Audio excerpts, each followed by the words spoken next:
Right, hello ladies and welcome to our 2018 planning workshop. Really excited to have you all here with me this evening. Like I said, if you have any questions as we go along, please type them in the chat bar and then hopefully I will see them. Hi Nick, sorry, have you got a question? Bear with me 1 second, I'm just going to unmute you. Yep. Oh no, I haven't unmuted you. Oh, there we go, yes. I can't see the chat bar. You can't see the chat bar? If you look along the bottom, it should say chat. Can you see where it says chat? Oh, yeah. Yeah, if you press that, it should pop up along the side and then you can just type in some comments. Yeah, is everybody else? Yeah, good. Okay. Oh. Everybody else okay? Everybody else see the chat bar and everything? Okay, you're all on a few pages, so I can't see you all in one go. So I will keep scrolling through and make sure you are all okay. So who is ready to make 2018 their best year yet? Type yes in the chat if you are ready to absolutely smash this year. Who's with me on this one? I'm so excited about this year. Yes, yes, yes, yes, yes, yes. Loving it, yes. Woohoo, absolutely. Right, so what we are going to do this evening is to get some clarity on what we really want from 2018, break it down into some meaningful and really achievable goals, put a plan in place of how you're going to tackle those goals, and then we're going to look at your blind spots, what might have stopped you achieving in the past, how you can make sure that doesn't affect you again in the future, and some new habits that you can start with actually going to want to stick to. So some of you I know quite well. For those of you who I've not met before, my name is Emma Dawson and I'm a coach. I specialise in helping female entrepreneurs and business owners to master their mindset, build their confidence and design and implement an aligned business strategy. So what that actually means is that I help you to get the success that you want by dealing with your mindset monkeys that are probably going on, and also dealing with the business strategy side as well. Absolutely love what I do. I'm so passionate about it, partly because I feel like it's my purpose, it's what I'm supposed to be doing, and I just love supporting people on their journey. I work with some amazing women, and which is fabulous, and I'm really looking forward to getting to know some of you who I don't know very well, getting to know you all a little bit better. So start of a new year, it's the perfect time for setting yourself a new direction, deciding on new goals and where you want to go. But we've all probably in the past had goals that we've set and missed, New Year's resolutions that we have slipped on, where our motivation has maybe lacked or dropped, and you can sort of become disheartened quite quickly. So this year we are going to work together to make sure that that doesn't happen, to give you the best possible chance of success. Hello, if you're just joining us, just going to mute those of you who have joined us just so we don't get any background noise. So then once, like I said, once we've worked and got clear on what your vision is for 2018, we are going to break that down into some goals, and then I've just did the wrong thing, and then work at putting a plan in place. So why is it that sometimes we miss our goals or we slip on New Year's resolutions? And for most of us, it falls into two categories. Either firstly, we try and do too much in one go. So you try and go all in and make massive sweeping changes in your life that feel too difficult. You become overwhelmed, it feels too much, and then you just slip back into old habits. The second thing is getting caught in the shoulds.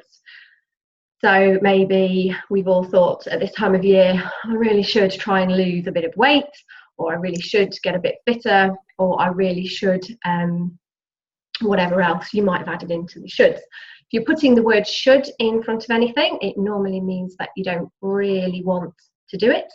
So it's about looking at why you think that that is what you should be doing, and then sort of putting something in place that you're a bit more enthusiastic and passionate about. So and as I said, we're going to shine a light onto your blind spots as well. So where you have maybe fallen down in the past, where your motivation has faltered, where you've lost your momentum, and look at why that's happened and what has held you back, maybe where you've got in your own way. Because once you can sort of identify that, that can really help you to move past it, so that it's not going to be so much of a problem for you going forward. Let me just check my notes, make sure I've covered everything that I wanted to say. So you've probably all heard the saying, if you always do what you've always done, you always get what you've always got. So if you want something different for 2018, if you want to get somewhere different in 2018, then it's time to start doing something different. And to start doing something different, it's time to start thinking something different. So that's what we are going to start the process of this evening.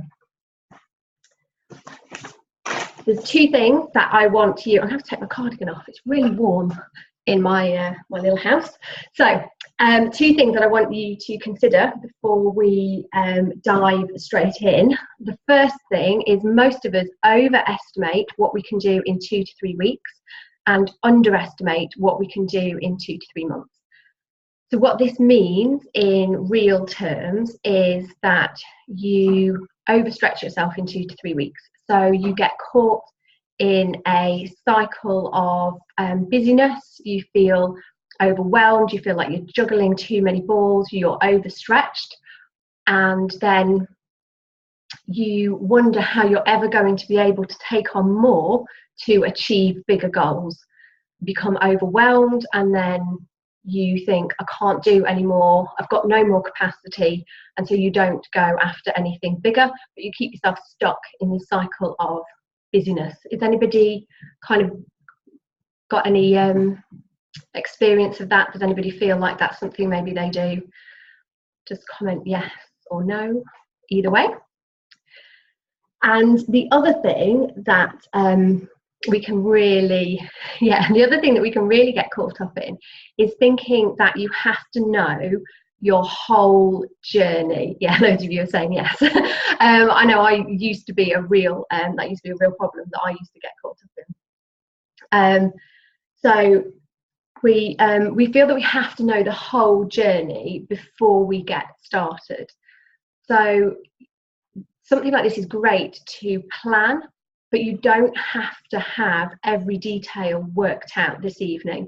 The important thing is that you know the direction that you're going in and that you start taking action on it, because that action is what helps you get more clarity. But also it's like setting a sat nav. So say if you're going somewhere that you've never been before, you set your sat nav and you have full belief and faith that it's going to get you where you want to go. And you don't need it to tell you every turn that you need to take right at the very beginning. In fact, that would actually be too much. That would overwhelm you and you'd never remember it. But you have faith that it's going to take you in the right direction. And this is the same kind of thing. If you set your direction and then have faith that as you start on your journey, you will find the way by taking that action. But you can't find the way without taking the action. So don't get caught in feeling like you have to have all the answers today. So has everybody got a pen and some paper? I'm going to start. Yes, perfect. I'm going to start by asking you a few questions to get you thinking about what it is that you really want for 2018. So as I said, I'm going to send this out to you in a workbook.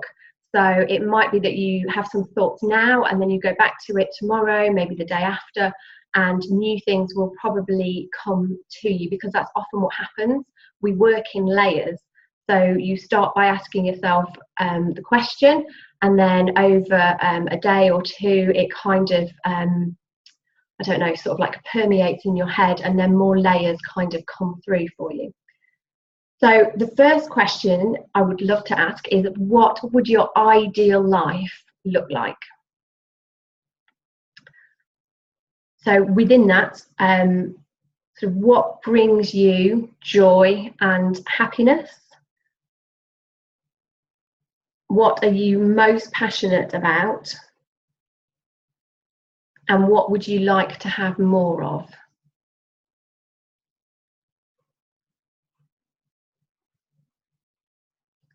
I'll just give you a few moments just to have a think about some of those questions. I'm just going to have some tea.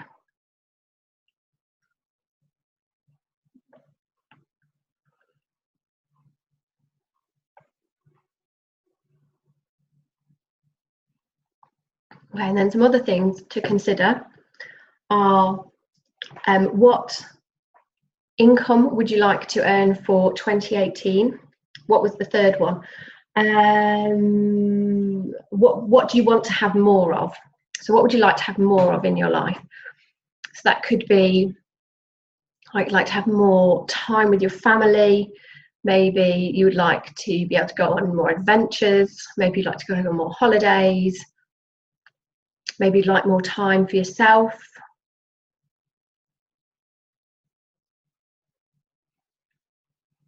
And then, yeah, what income would you love to earn in 2018? When you're thinking about these things, try not to think like realistically. So we're talking about like what would make a massive difference in your life? What would be an amazing thing if we were here this time next year and you were looking back on your income? What would feel absolutely amazing to have earned?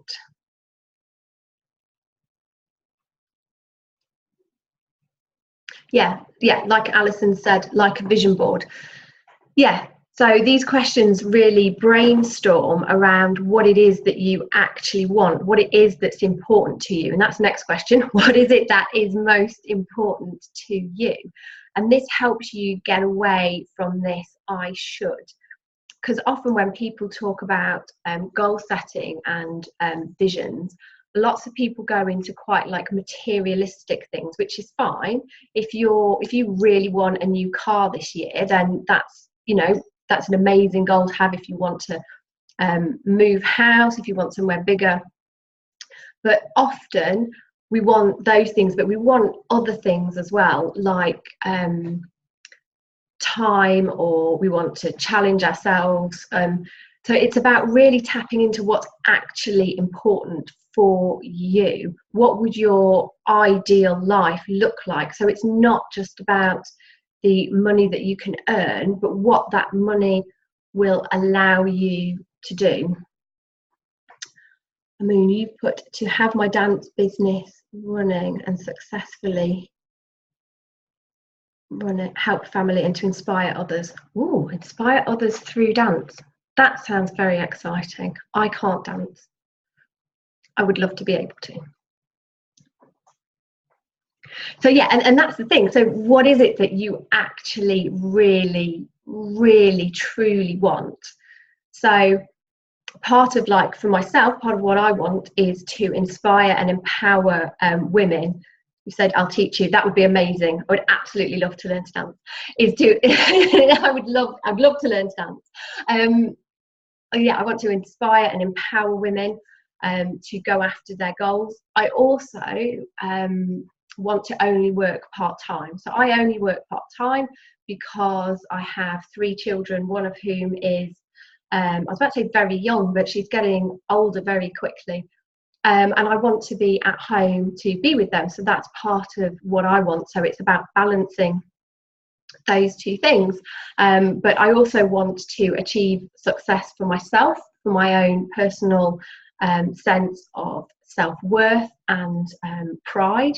So I want to to balance all those three things, and I want time to go on adventures and have fun as well.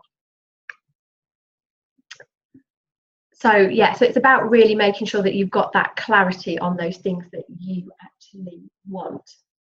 And when you're doing this, it should make you feel excited, it should make you feel joyful, and it should probably make you feel a little bit scared, like a little bit, oh, can I actually do that?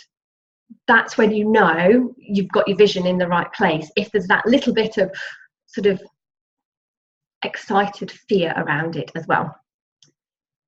The next thing that's really important is to connect yourself to this vision, is to get clear on why it is important to you. So what's your why behind this vision? And I'm sure lots of you will have probably done this before. What I would say is, when you're doing this, the deeper you go with it, the more you will connect to it. So look at what it will give you in terms of your material wealth and your abundance and your time with your family, but then also look at how it will help you to live into your values and how it will make you feel as a person. So it's quite a really kind of broad why, and that is what will help you to find that motivation and that determination to reach that vision, to step into that vision, because that's what's driving you forward. Okay, so, and again, this vision, it's probably going to be something that you're going to work on, not just this evening. I'm not expecting you to kind of have a fully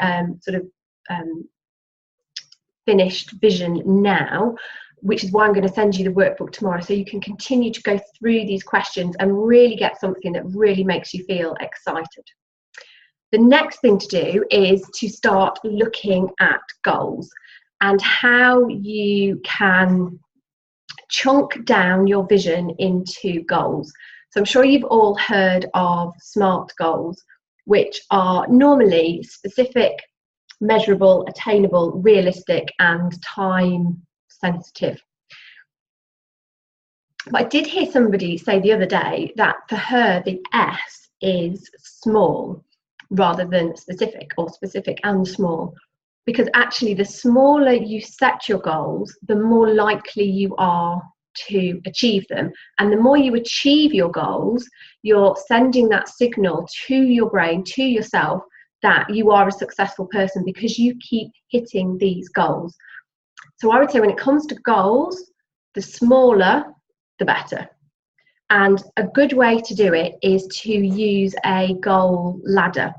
So start with your, and I had like a really funky picture, but I can't share the screen very easily with this many people. So you have your 2018 vision at the top, and then chunk it down. So where you'd like to be, kind of 12 months, and then 11, and then 10, 9, all the way down to 1 month.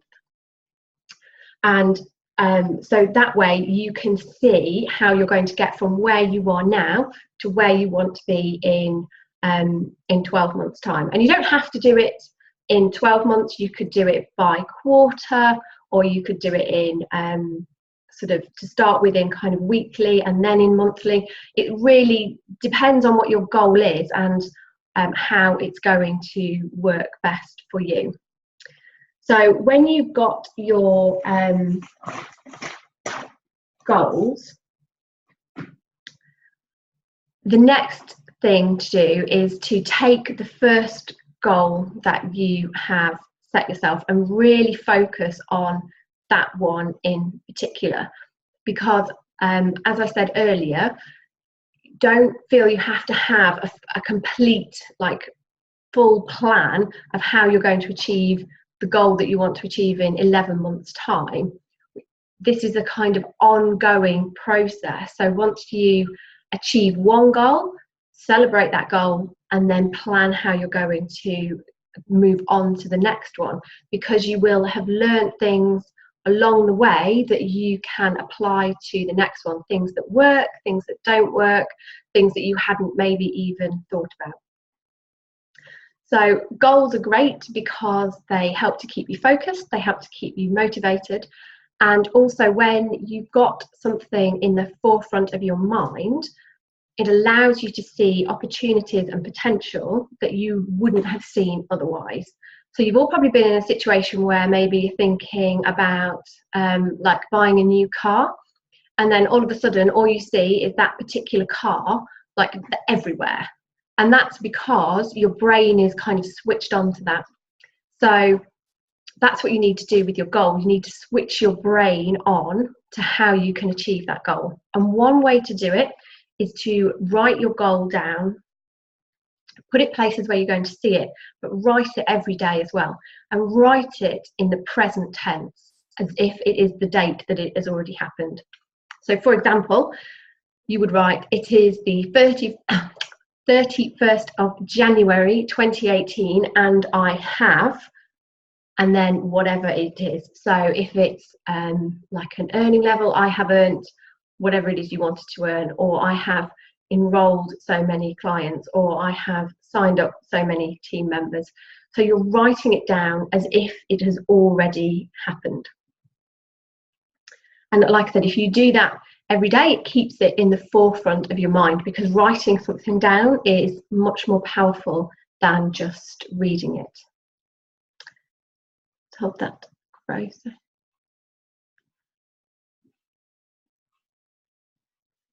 All to be done simultaneously. Right, so you want to do all of your goals simultaneously at the same time. Okay. I'll tell you what, we will probably have a chat about that, because I'm not entirely sure. Depends how many you want to do. We'll have a chat about that probably on a one-to-one call, if that's all right. Okay, cool. So now you've got like a specific goal in mind. Now it's time to think about how you're going to actually achieve that goal. So what are the 5 most important steps that you need to do to reach that goal? And some things to consider are, what processes do you need to have in place? What actions do you need to take? And what major steps do you need to take? So what are the actual things you are going to do?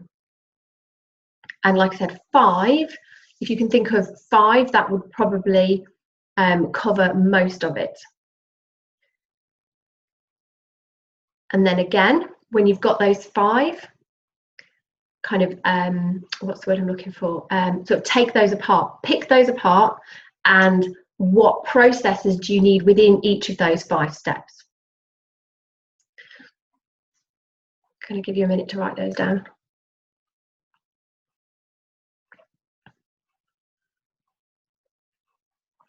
And then have a look at those steps you've put in place, or that you said you need to do, and what is actually involved with those. And then get really honest with yourself. Can you actually do that in the time that you have set for that goal? So not can you achieve the goal, can you actually do all of the processes that are necessary in the available time that you have? And this will help you to get out of that cycle of overestimating what you can do in 2 to 3 weeks. And if it is that you look at it and you think, wow, that is a lot more work than I had actually anticipated, chunk your goal down even further. So make the goal slightly smaller, so maybe you're taking away some of the processes that need to be done, and work on that bit first, and then have the second bit as your second goal, as the next bit, so that you achieve one thing, you celebrate that success, and then you move on and achieve the next bit of it. But it gets you out of that cycle of overstretched, overbusy, juggling too many balls, feeling like you are overwhelmed, and helps you to make your goals manageable and achievable.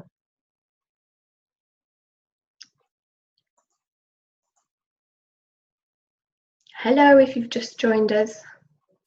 Just going to pop you on mute. Hi, Jane. We've just been talking about goals. Don't worry if you've missed any of it. Just double checking, I am recording it, and I will be sending out a workbook as well to go with it, so you can catch up on any bits that you might have missed. Okay, so as I said, when you've got your vision and your goals, this goal setting planning process is fluid and something that you're probably going to want to do every month to make sure that you're learning from what it is that you've already done, and you can kind of keep yourself moving forward. So now that you've kind of got some clarity, hopefully, on your vision and some goals in place, the next thing to do is to look at your blind spots. So these are obviously by nature difficult for us to see ourselves because they are our blind spots, but these are what has stopped us from achieving our goals in the past, maybe how you have held yourself back and what your limiting beliefs are. And it can be really easy to get caught up in a story based on your limiting beliefs about why you haven't achieved goals in the past. So it's really important to get really honest with yourself, and it's not always easy to do. But like I said, if you ask yourself those 3 questions, so what has stopped you from achieving goals in the past? How have you held yourself back? And what are your limiting beliefs? And often by shining a light on them, then we can move past them. They can be sometimes quite stubborn to shift, and we're kind of going to come on to that in a little while. So I'm getting sort of random messages come up on my laptop. We're going to kind of come on to how you can sort of deal with those things a little bit later. And limiting beliefs they can be really powerful. In fact, for a lot of people, your limiting beliefs are stronger than your than the beliefs that empower you. But confidence isn't the lack of fear, it's learning to take action in spite of fear. So don't think that just because you might have some limiting beliefs, which everybody does, or you might have some fear around success or failure or being visible, that doesn't need to stop you from doing what it is that you want to do. It's about learning to take action in spite of those fears. And what that does is, as the more you do it, the easier it becomes. So the next thing to do is to make some space in your life, because if you want to have space for more abundance and joy, and to make space for this big vision that you've got, then there's probably something that needs to go to sort of make room. So consider how many of these things are taking up space in your life at the moment. So we've got self-doubt, self-criticism, judgment, fear of failure, fear of success, procrastination, distraction, and things that keep you busy but not productive. So if you're really honest with yourself, how many of those things are taking up space in your life? Does anybody want me to read that list of horrors again?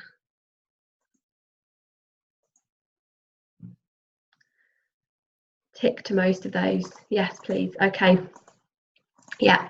Okay, so we've got self-doubt, self-criticism, judgment, fear of failure, fear of success, procrastination, distractions, and things that keep you busy but not productive. So quite a lot of those things fall under the banner of mindset, and things that you can really improve by sort of doing work around your mindset and your confidence. Some things like procrastination and distractions, and things that keep you busy but not productive, they're kind of things that you can look at. So how are you sort of procrastinating? Where are you putting things off, and why are you putting things off? Often if you find yourself procrastinating a lot, it's because you've got a fear around what it is that you're wanting to do. And again, things that keep you busy, this is again getting caught in this cycle of busyness. You know, what can you actually let go of that you don't need to be doing, and what can you maybe delegate to other people? So for those of you who've probably heard me, some of you have heard me talk about this before, I stopped ironing because it was like taking up sort of 2 hours of my life a week at least of ironing. I mean, it was just like crazy, and even then the kids would just screw everything up again. And my husband would often re-iron things, which was just soul destroying. So I just stopped ironing, and then I stopped doing the food shopping, and we get an online food shop, which has saved me 3 hours a week. And I worked it out, it saved me something like 6.5 days, 6.5 days in a year, just by not ironing and doing the food shop, which it still blows my mind now when I think about it. So, you know, what things in your life can you stop doing? It might not be ironing, you might like it. You know, what can you let go of that will help you to make some space in your life? So maybe some physical time to do other things with, and maybe some how you can free up some mindset as well. Okay. So we talked about things that you might want to give up. The next thing to look at is some new habits that can help you sorry, somebody's just written cleaning. Yeah, give up cleaning, definitely. And Charlotte, you've written looking through random Facebook stuff. Yeah, you know what, Facebook is a massive distraction, and as I'm sure most of you know, I do a lot of that's probably how most of you found me, was via Facebook. So I connect with a lot of people on Facebook, but it can be a real distraction because there is no end of random stuff on Facebook. Hi Sonia, really lovely that you've joined us, Sonia, at last. My car. You're in your car. Oh, lovely. Right, I'm just going to mute you so you don't get any random background like interference. Okay, so now we've got rid of some stuff, it's time to start some new habits. And as I said earlier, most of the time when you look at New Year's resolutions or you want to start new habits, what happens is you try and make like a wholesale big change, and then it's too much, you feel overwhelmed, it's not really what you want to do, and you're like, oh no, and then by like the 4th of January, it's all gone. So what I have for you is a list of small changes that you can make, but often small changes can have a massive impact. And some of you might already be doing some of these. And there might be some that really sort of speak to you, and there might be some that you just think, no, that's not for me at all. So these are all things that you can do in probably 10 to 15 minutes a day, and each one of them would take you 10 to 15 minutes a day. And if we're honest, we can all probably find 10 to 15 minutes somewhere in the day. So the first one is take some time for yourself. Now, often when I say this to people the first time, they're kind of like, oh, like, when have I got time to do that? You know, I've got the kids and the school run and I'm running my business, and no, it's all just too much, I'm too busy. But what taking sort of 10 minutes for yourself does is it sort of almost messes with your kind of perception of time. So if you're feeling really, really busy and overwhelmed by it, the best thing you can do is stop and take a time out for like 5 or 10 minutes and just do nothing with that time. Just breathe. And what it does is it kind of resets your mind and helps you to get out of that kind of busyness cycle. So first thing is take some time for yourself. Second one is daily reading. Now, I don't know how many of you are in my Facebook group. We've just started a book group, which I'm really excited about. And again, I know for loads of people, like reading is actually something that you're like, yes, I really should do that. It's really going to help me. I just don't know when to do it. In fact, I was having a conversation with somebody about this earlier, because it's like, yes, it's really going to help me. But again, you know, I don't have time to do it in the morning. And then when my little one naps, I work. And then when the kids have gone to bed, I'm either doing something like this, or, you know, I might have a conversation with my husband or something. So it's like, by the time I get to bed, I'm really tired and fall asleep about half a page in. So I've given up with the reading and I listen to audiobooks instead. I love my Audible subscription. Somebody asked me earlier if it was cheating to listen to it, and I'm like, no, definitely not. It's really not. It's great. I listen to it when I'm putting my makeup on in the morning, if I'm driving without the kids, because the kids tend to moan if I've got an audiobook on that they don't like, and sometimes when I'm cooking tea. And it's amazing how quickly those kind of 10 minutes here and there add up, and you get through a book really, really quickly. So I can definitely recommend listening to audiobooks if you can't find time to read, because the effect is the same. You're still getting all the information.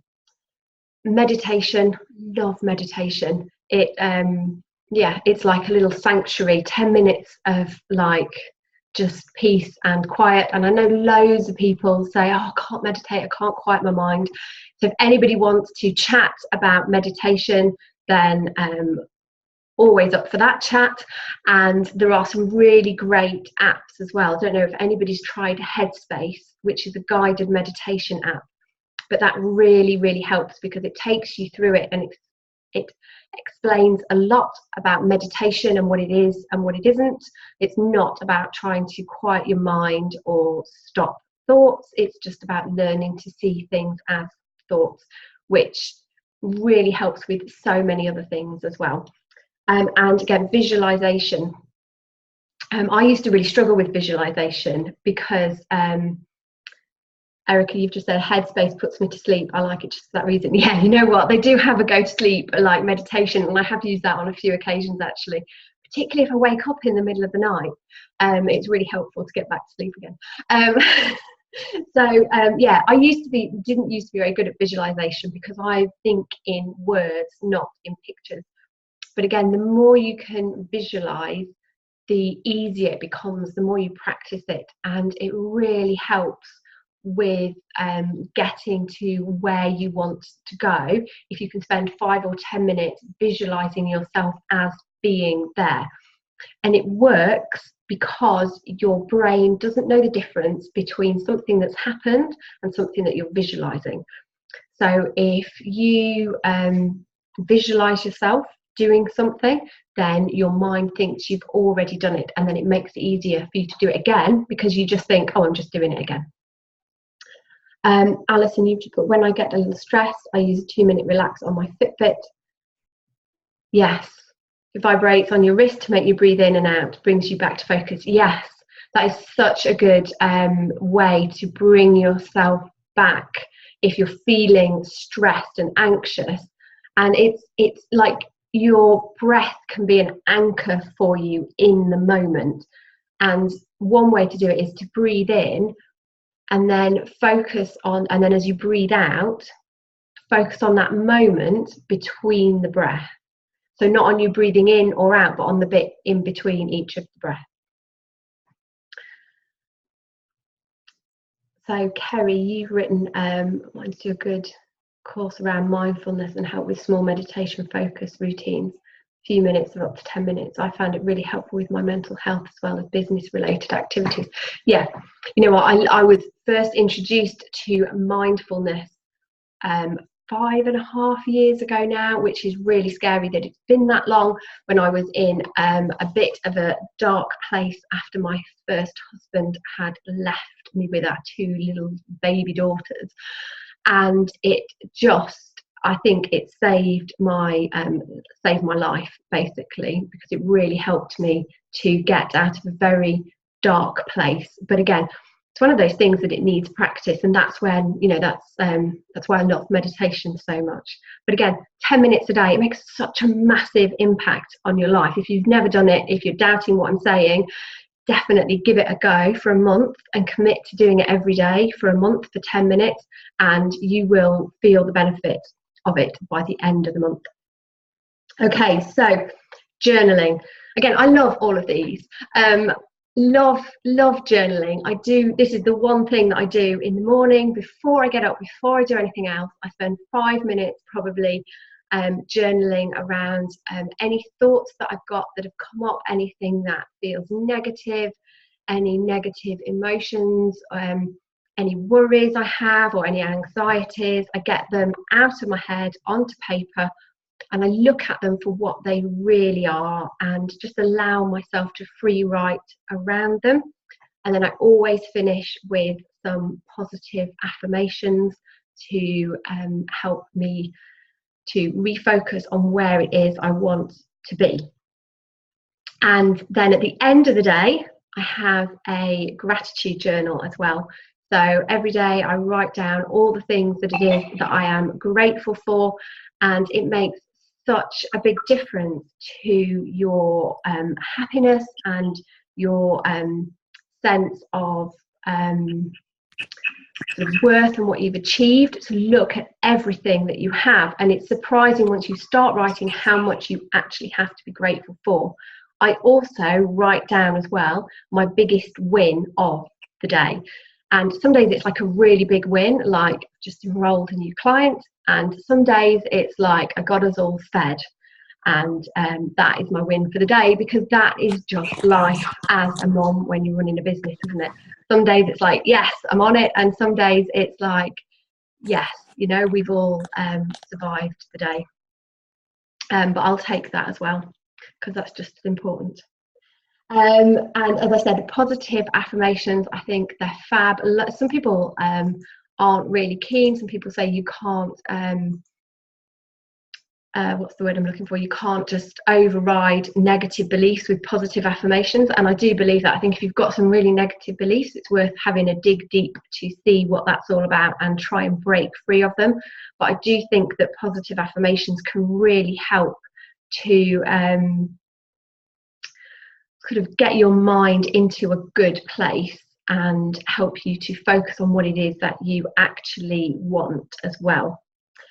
And the last thing is exercise and time outside. Now, I'm not like very good at exercise. My knees can't withstand running, and I've never been one for going to the gym.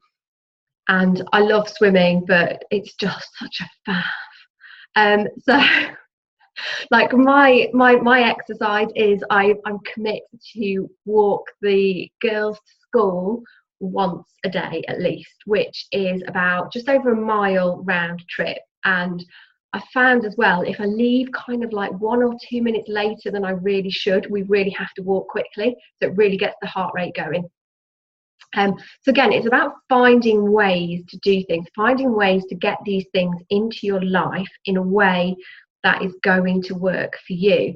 Because if it's not going to work for you, if it's not going to fit in with your life, then you're not going to do it, and then there's no point to it. So it's about finding what's right for you and trying some of these things out, and trying them at different times of the day or in the evening, and finding when it's best for you. Like, I can't meditate in the evening because I fall asleep.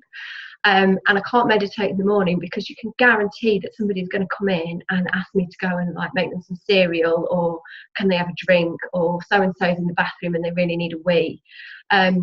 So it's just not possible. So I wait until the kids are at school, and I wait until the baby's napping, and that's when I do my meditation, because the house is quiet and there's nobody to come and bother me.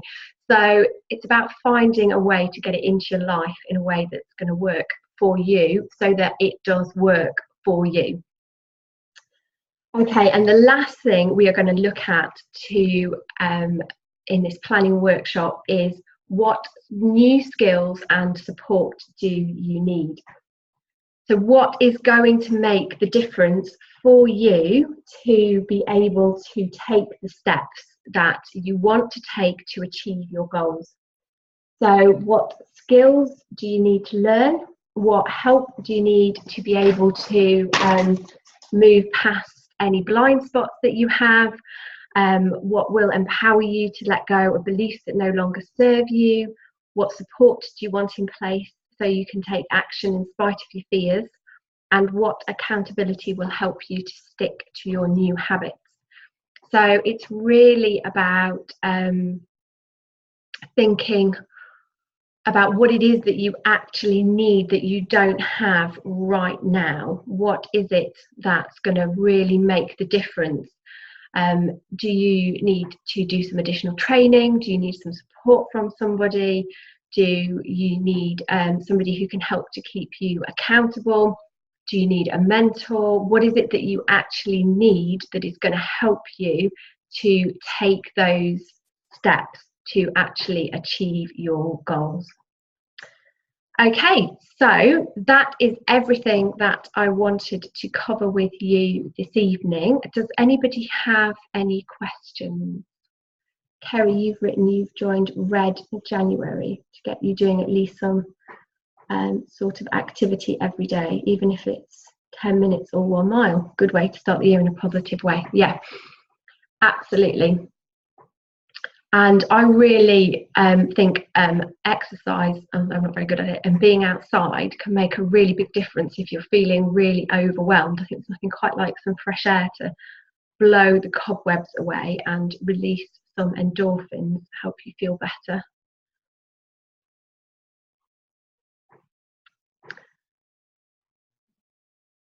Ooh, sorry, I've missed loads of messages. Do a great gratitude. Ah, Mandy, you're saying got a great gratitude journal. Exercise, I'm not very good at it. Self-limiting belief right there. Yeah, it really is. Yeah, my knees are a real limiting belief as well.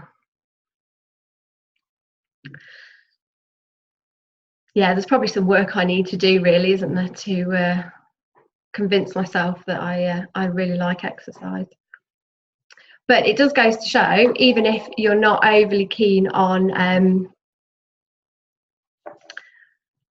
something, you know, there's still ways that you can fit it in and start small. Okay, does anybody have any questions, anything else they'd like me to go back over? No? Okay. Sonia, you've put, I love that about visualization, brain thinking it's happened. It's so interesting. Yes. Yeah, I love stuff like that. I love how our brain works. I think it's fascinating. I didn't understand why it worked. Yeah, and often I think you're often taught to do these things without the reasoning why it works. And I think if you understand why it works, then it can help you to find the motivation to do it a bit more. I think when you work alone at home, you need someone to bounce ideas off and help with accountability, with a mental help. Yes, yeah, definitely. I think it's really important to have somebody that you can go to talk through business ideas, to like you say, to bounce ideas off, somebody that you can share your thoughts with, maybe ask questions. Stacey, you've said an accountability partner. Oh, Mandy, you've said great session. Thank you. Oh, thank you. So, Sonia, I knew it did. Now I know why. There you go. Yes, now you know why visualization works. Okay. So, ladies, for any of you who have been on the call this evening, I've opened up some time in my diary for anybody that would like a strategy session. So this is a 30-minute session where we can go a bit deeper into some of the things that we have covered here this evening. So to make sure that you're happy, that your vision is in alignment with your values and purpose, you've chunked your goals down in a way that is going to help you to achieve them, and that you have got a sort of strategy in place to put the steps in place to actually start going after those. So if you would like to book in for a session, what I will do is I will pop the link to my calendar. Just bear with me 1 second. I never know whether this means I disappear. Okay then. Okay. So, oh, there we go. Okay, so if there's anybody that would like to book in for a strategy session, that is the link to my calendar there. I will also send it out with the recording of this session, so you can like I said, you can book yourself in. It's 30 minutes and we can dive into some more of these things to make sure that you are happy with the path that you are on. And also, I am going to be running Confidence for Success again in February, which I am really excited about. I ran it just before Christmas and it was really good program. We had some good feedback from the ladies who were on there about it's a mindset program based around building confidence. So it's everything mindset to build and nurture a really strong confidence. So we go into detail about what it is that you actually want, your confident self, what that actually looks like, get clarity on your values, on your purpose, and then also we look at quite a lot of the self-limiting beliefs that you might have, what it is that's actually holding you back, what it is that stops you from feeling confident, and how you can start to make some real changes to move past those. And I said earlier that confidence isn't the lack of fear, but it's learning to take action in spite of it. So we also look at things that you can do and ways that you can start taking action in spite of your fear, how you can sort of do that to make it easier for yourself, ways to chunk that down, ways to step out of your comfort zone more easily as well. So I have, like I said, that is running again on I think we start on the 4th of February. I've completely forgot what month I was going to say then. And I have an early bird offer for anybody that wants to enroll before the 10th of January. So there is £100 off the normal enrolment price, and you get the opportunity as well to add some one-to-one sessions.